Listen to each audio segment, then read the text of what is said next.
Hello there, it's Claire Boscott, your host for today, and for our Thriving at Work expert interview. Today I am thrilled to be welcoming Lorraine Pannetier. Hello Lorraine. Hi. How are you? I'm very well, thank you. How are you, Claire? Very good, very good. It looks lots of sunshine behind you. It looks quite nice down there. Lovely for a change.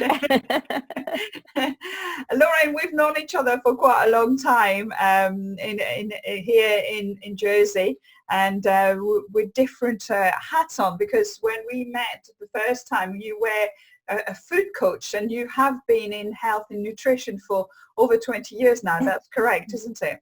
That's right. Yeah, 1996 I originally trained. Yeah. Wow. Lifelong passion. I've been interested in food since my early teens. So right. Yeah. And so you actually took your passion as a teen to actually make a business out of it. I did. Yeah, I worked for an insurance company and I got made redundant. And so I thought, what shall I do with the money? And I'd been training in a gym myself and eating really healthily. I'd been vegetarian for quite a few years. So yeah, I just took that passion and retrained, did a kind of a 3 or 4 month intensive course. Right. And just learned everything about fitness, personal training, nutrition, massage.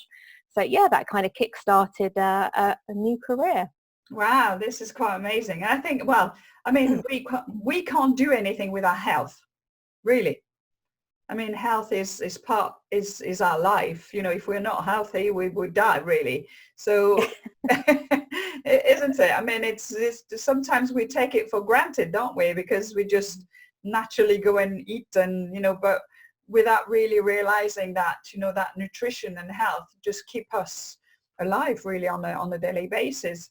So, when you talk to people, I mean, what are the challenges for people nowadays? Do you think that, to eat healthy, to be healthier, to eat better food, why do you think is so much of a challenge? I think it's really interesting because obviously I've seen so much change in the last 20 years, 25 years. And I was first diagnosed with celiac disease, so I can't eat gluten. Back in about 2000, so almost 20 years ago. And back then, obviously, there was no gluten-free food. You couldn't sort of go into the supermarket and buy gluten-free bread and cakes and burgers and everything else. So I learnt to cook just by taking out all those gluten-based ingredients. And that became my new way of cooking. So it's really interesting to see how things have changed over the years. There's not, there's so much variety now and so much choice.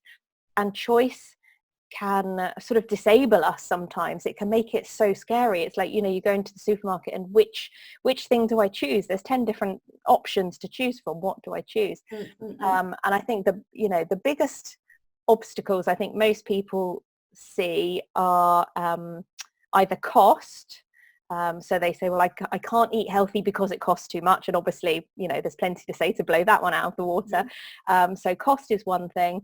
I think not having the skills, and it's not about not knowing how to cook. It's not really knowing how to do that sort of old-fashioned style of home cooking where you can open the fridge and you can see a selection of random ingredients and you can pull it together to make a meal to feed your family.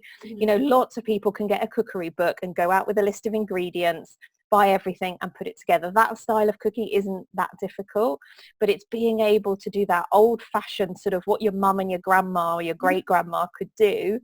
Just open a fridge, get those ingredients and make something. So those are the challenges. So not being able to cook from that home cooking basis, cost, and just that overwhelm, really. There's just so much to choose from these days. I completely agree with you. I think it's the choice and the understanding of it. And I think that there's just, in a way, potentially, there is too many people trying to give too much advice. So one says one thing and then the other one says something else, and then the other one says, and then you're a bit confused as well. Do I eat this or don't I eat that? And do I, is this good for me or is that not good for me? And so, in a way, you're encouraging people to really home cook, don't you? That's probably the healthiest way to do it. Yeah, that's always been my mantra, regardless of whether I was vegetarian, a meat eater, vegan, plant-based, excuse me, whatever.